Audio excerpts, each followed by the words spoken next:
What better way for a son and father to bond over than their mutual love for the Dallas Cowboys? Hi, I'm Michael Davis with my dad, Mack. We're a star-studded son and dad duo on the star-studded Cowboys Network, powered by Fans First Sports Network and Boom Broadcasting. And this is Dad and the Boys. We have finally left our Thanksgiving hangover, not from alcohol, just from all the food. I guess we could call that a food coma. And we did have a WrestleCade hangover from all the wrestling we had. And now we're here for Dad and the Boys, talking about back-to-back victories for the Cowboys, talking about Dallas's first home victory. And before we drop our episode on Friday, wanted to cover this game because we won. Hey, we did. And but it did come with a cost. What's the cost? Josh Butler's out for the year with a torn ACL. That is that's very unfortunate. It's like we can't get our second we can't get anyone healthy on the field together. The 49ers are dealing with it, the Cowboys are dealing with it. But Dallas, it's like, you get, DeRon Bland, he's out for the first handful of games. You got Trayvon Diggs, you got Jordan Lewis. And then you have the emergence of Josh Butler, and then Trayvon misses a couple games. DeRon comes back, and then, you have Josh Butler there, and then all of a sudden it's like, wow, a good upstart and a good start to his Cowboys career. And I think they're planning on putting seatbelt on IR as well. Kalen Carson done? I think they are. I don't know the extent of the injury, but the areas talk about him going to IR. So, what are your thoughts? I'm just going to throw this out there. Emmanuel Forbes, released by the Commanders. Emmanuel Forbes released by the Commanders. Wasn't he like a top draft pick? He was. He was taken number 16 in the first round a couple years ago. Now, he hasn't had the best career yet. His stats don't look that great, but would you consider it with the cornerback whisperer there, Al Harris? I would take anyone but me playing corner for Al Harris because Al can get the most of them. It's interesting. He was a first-round pick, not this past year, the year before. So he's only in his second year. I want to know why Washington cut him, though. I honestly don't know because everything I read that he was like healthy scratch a few games. The last 5 games, he hadn't logged many snaps. He was a healthy scratch 3 of those games. And you got to remember, Dallas was high on him when he came out in the draft. And who was our defensive coordinator? Dan Quinn. So why Dan Quinn has him and cuts him kind of. That raises a little bit of questions. It raises questions, but one thing Dan Quinn didn't take to Washington was Al Harris. He didn't. Thankfully. That was probably the one person who didn't jump ship over to Washington with Dan Quinn. And Washington's depth chart, they have St. Juice, they have Saren Steele, they have Lattimore they just traded for from New Orleans. They have a guy who's trying to be an imposter with my name. And they have Ebeganagi, who was playing for Dallas. Still makes me mad because he wasn't playing last year in Dallas. So I am curious why Emmanuel Forbes just fell off. But, why not kick the tires, see what's there? We kicked the tires on Josh Butler, and that seemed to really help out. So with all the injuries we have at corner, DeRon Bland, he's just a couple games back from his foot injury. Kalen Carson, you mentioned potentially IR. Aruarie, IR. Wanye Thomas is hurt too, but he's been playing safety. Israel Mukwamu been playing corner sometimes. But I don't want C.J. Goodwin. As good of a special teams guy as he is, I don't want C.J. Goodwin covering somebody's second or third best wide receiver. So might not be a bad idea to kick the tires on Forbes. Well, hey, I'm not saying pick him and then put him in the starting lineup. I'm just saying give Al Harris, and he comes on a cheap contract. Very minimum for the rest of the year. He's 23 years old. Yeah, he's super young, and his salary isn't that bad going forward. if it was to pan out, uh, I would say kick the tires, not depend on him to be replacing Trayvon or Deron in the starting lineup. Use Jordan, but bring him along. Use McQuamu. And another kid that I was high on during the preseason, that is Hall kid, Cameron Hall. And see what he can do over the next few games, because we are going to need help in the secondary, especially going up against the Cincinnati Bengals on Monday night. Mm-hmm. Their offense is legit this year, even though their record doesn't indicate it. Their offense is legit.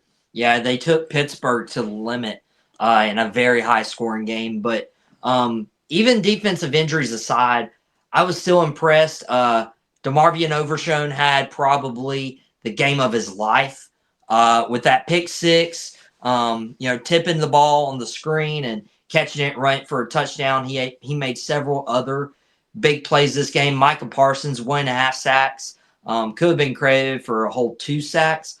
But this is going good. 6 sacks for this defense, and honestly, ever since Micah came back, this defense has looked night and day. Micah equals pressure. I mean, honestly, he does. And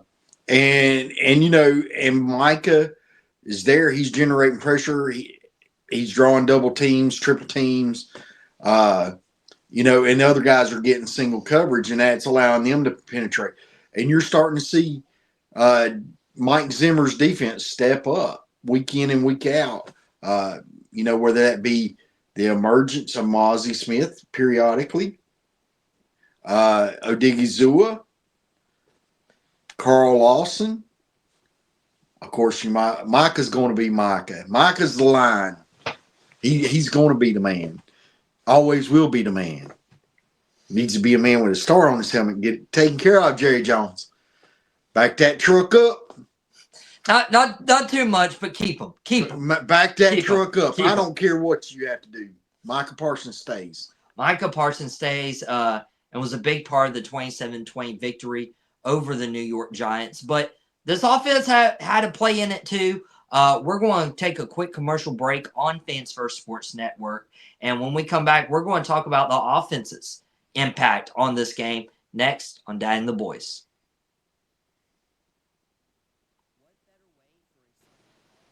Welcome back to Dad and the Boys. Michael Davis, my dad, Mack.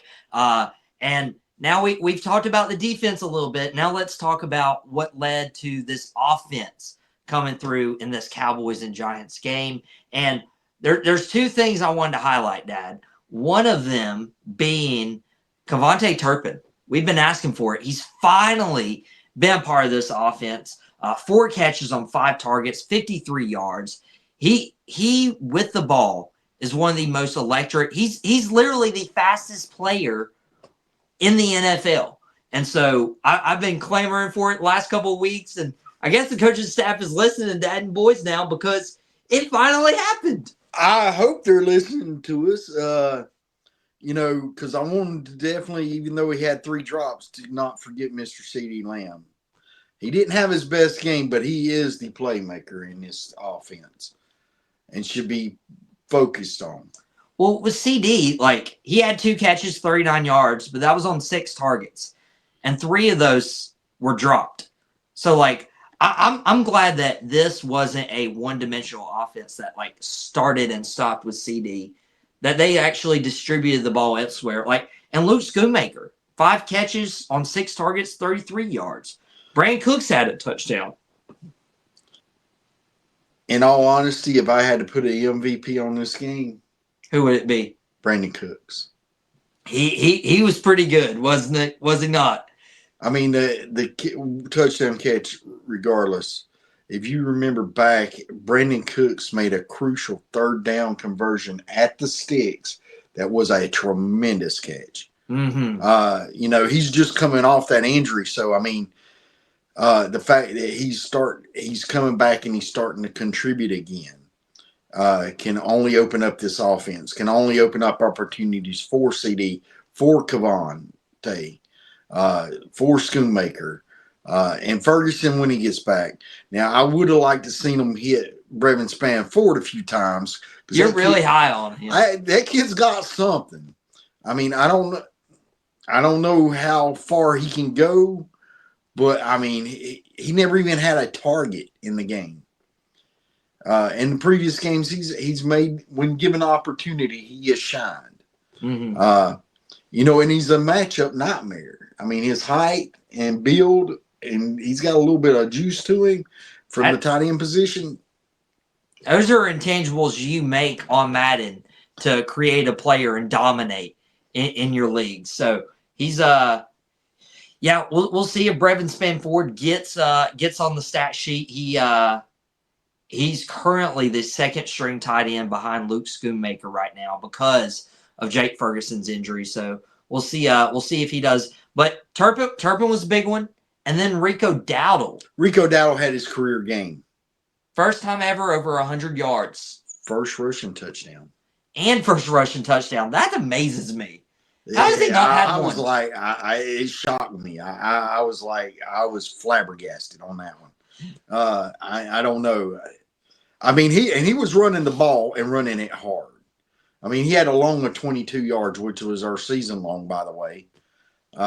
So I mean, looking forward, I mean, if you think about it, now cool your jets. I want to keep Rico.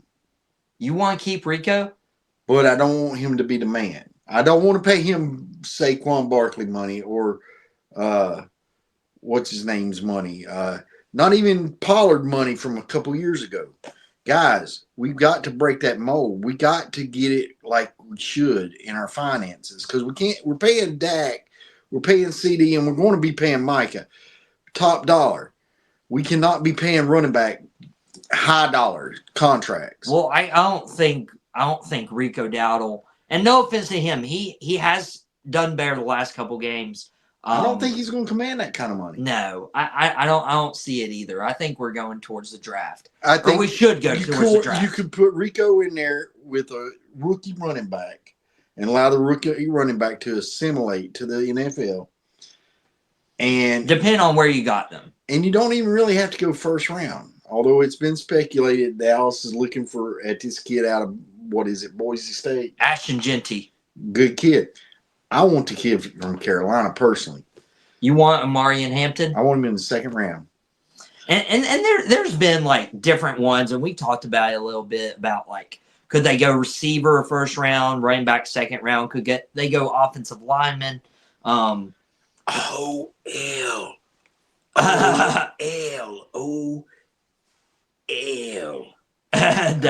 trying to figure out. He wasn't an English teacher or anything. Because you know what? I love that kid in Arizona as a wide receiver. We played him on our Madden team. You remember? I do. Yeah, I like that kid McMillan. But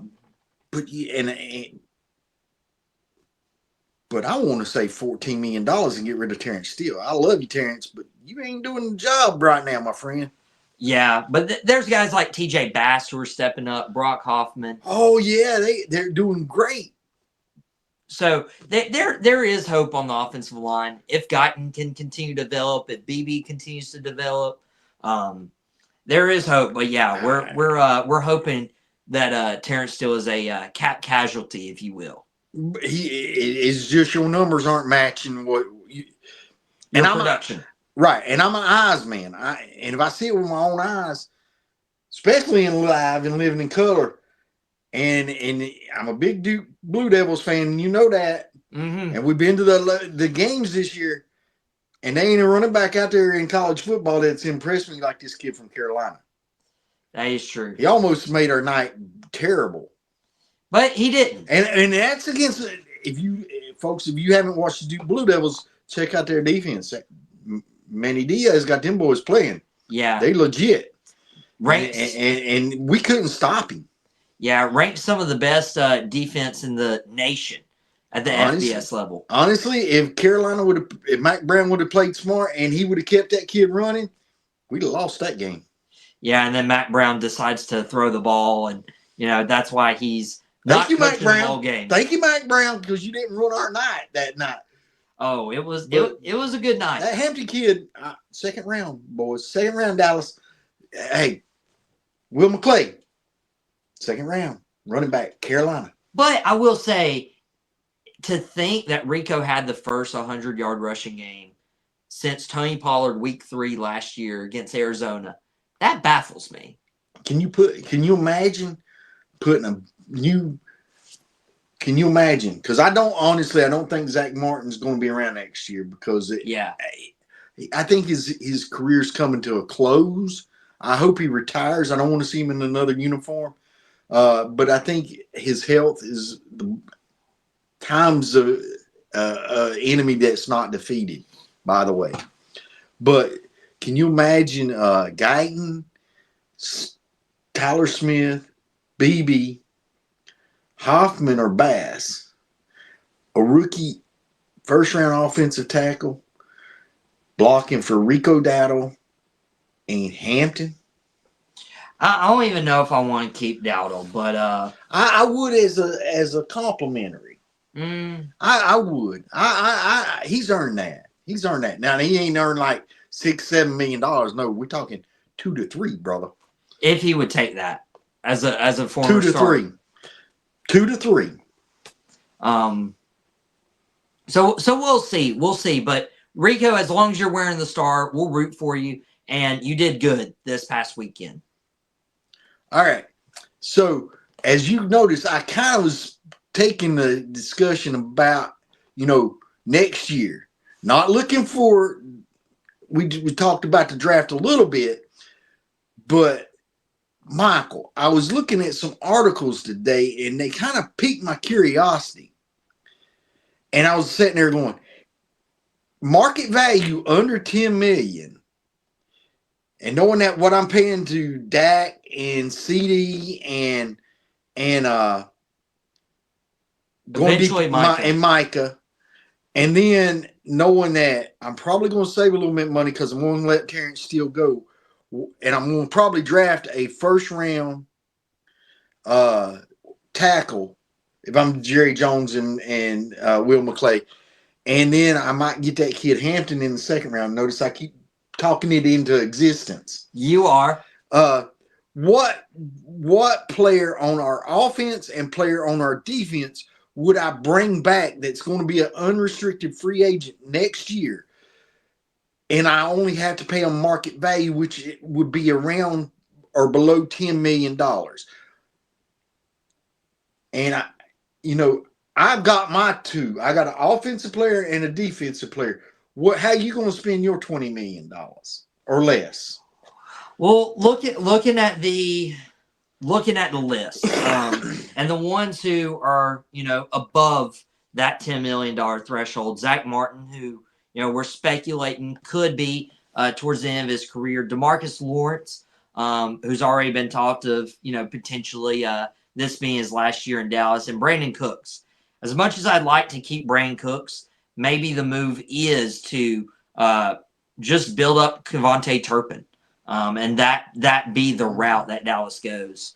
For me, at 10 million or less, I'm going to take Eric Kendricks, even though he'll be about 33 years old next year, and he has been the anchor on that defense. Now I could have easily have went Jordan Lewis as well, but Eric Kendricks has really been the quarterback of that defense, and as long as Zimmer's there, I want Eric Kendricks there if he's able to play.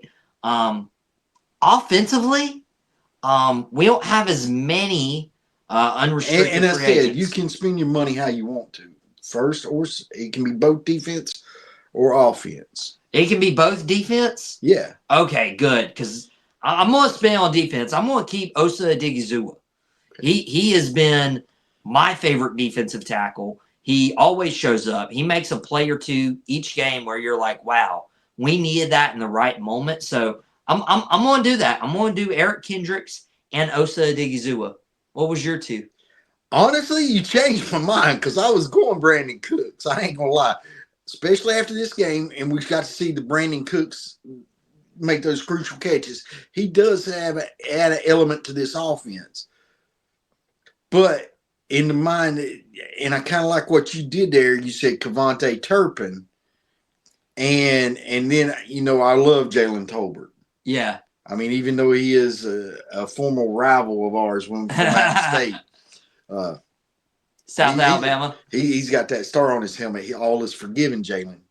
I'm going to line up with the defense as well because the offense. I mean, I'm not going to re-sign Cooper Rush or my boy Trey Lance for under $10 million because I don't know what they would charge. I do believe this is Zack's last year, unfortunately, and I do believe it's DeMarcus's last year. Osa Odigizua, baby, you coming back. Yeah. I mean, that would be the number one priority for me. You coming back under that $10 million. And don't go getting greedy or you be playing somewhere else. I do love you. But the other one, you said Eric Kendricks. I did. You said you thought about somebody else. I did think about that somebody else. Are you giving it to that somebody else? That's somebody else, Jordan Lewis, baby. That slot corner, Jordan Lewis. And you know one thing, and I don't mean to curse you, Jordan. I'm going to knock on like my best buddy told me one time, knock on plastic, not wood, because his last name's Wood. You just knocked on wood, by the way. That's plastic, son. That's plastic wood. All right. So, knock on plastic. All right. I'm going to go Jordan Lewis because you know one thing? We've had Trayvon Diggs hurt right now. We've had DeRon Bland hurt. We've had Kalen Carson hurt. We get Josh Butler, he goes hurt. We get Umiora or whatever his name is. He gets hurt. It seems like everybody getting hurt. But Jordan Lewis keeps chugging along. He come and now don't get me wrong, I'm not paying you $10 million, Jordan. You want to save me some money because like you played under this year for under less than $3 million. You're gonna play around that same number next year, tax free in Texas, by the way. So you got your home in Dallas. You love the city. We're bringing you home. We're keeping you home. You chose us and took less money than you would have gotten by jumping ship and went up to that slum of D.C. With Mr. Quinn, your former coordinator. But you remembered he wasn't the man that drafted you for us. And you stayed there. Loyal to the star, and I respect that. So I'd sign Jordan Lewis and Osa Odigizua. Now, just as I was talking a minute ago, you got 4 restricted free agents. Brock Hoffman, Marquise Bell, Cavante Turpin, and Wanye Thomas. Those are all favorites of ours. There ain't one of them that ain't getting a second-round draft pick slot. I'm not getting right of first refusal and losing them. Because Brock Hoffman's probably going to be, unless we draft a man to replace Zack, he's probably going to be the starting guard next year. And he's got some nastiness to us. And you know, big boys with nastiness, they do good. I like it. And then Marquise Bell. I think he might be the odd man out. If anybody is, I think he is. Although I think, honestly, and I saw this pitch thought over the internet a couple places. You could cut Donovan Wilson and save enough against the cap to do a second round tender on Marquise Bell and Wanye Thomas. So a 2-for-1. Would you rather have Wanye and Marquise Bell or Donovan Wilson? But you also have with Malik Hooker. You keep Malik, so you'd have the 3 of them. I don't know. Like, I'm okay letting Marquise Bell walk. I mean, he was our starting linebacker last year.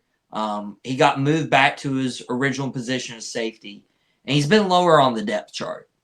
So I'm especially not knowing how he'll come back from this arm injury. Of those four, I would say Marquise is the odd man out.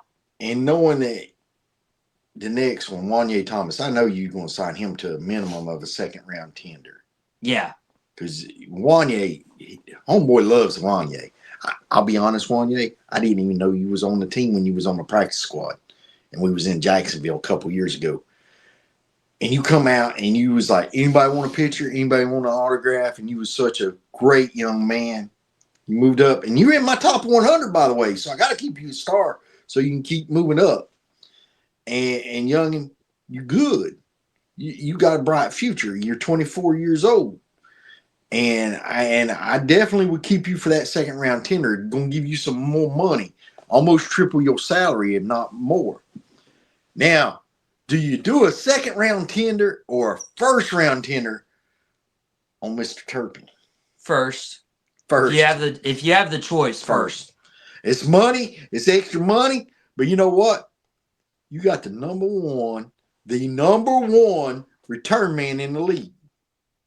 And if the season plays out right now, Kevontae Turpin is in the echelon of Devin Hester.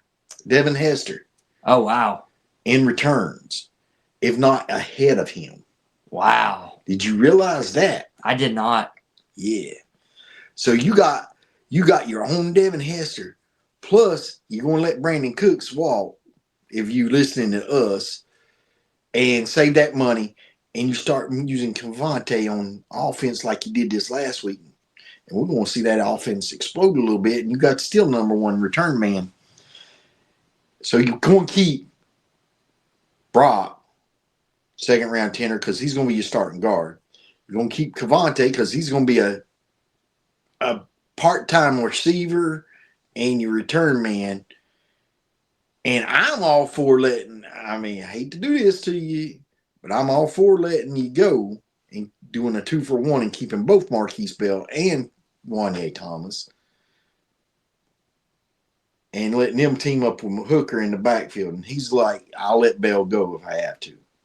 Yeah, I would let Bell go, but Turpin is the factor for the future, but he's also the factor for this upcoming week, Cincinnati Bengals. But you need speed. We'll need speed to outbeat the Cincinnati Bengals. But guess what, guys? We'll have a full preview this Friday when we're back for Dad and the Boys. So don't you worry, because we'll be back here on Friday at 3 p.m. We apologize. I had to get my WrestleCade stories out. So Dad, let me drop the mic a day early, and we did Dad and the Boys a day later. Thank you, by the way. And if you're a wrestling fan, go back and watch Monday's Nightcap. Yeah. Got a surprise for you. Yeah. Watch Monday's Nightcap, if you will, if you're a wrestling fan or just a fan of great stories, great storytelling. And that's what we do. But guys, I appreciate y'all so much for watching Dad and the Boys today on Boom Broadcast and for listening to us on Fans First Sports Network. And guys, we're going to get out here. We'll let you return to your regularly scheduled lives. And remember, this is our first rodeo. We'll catch you here next time.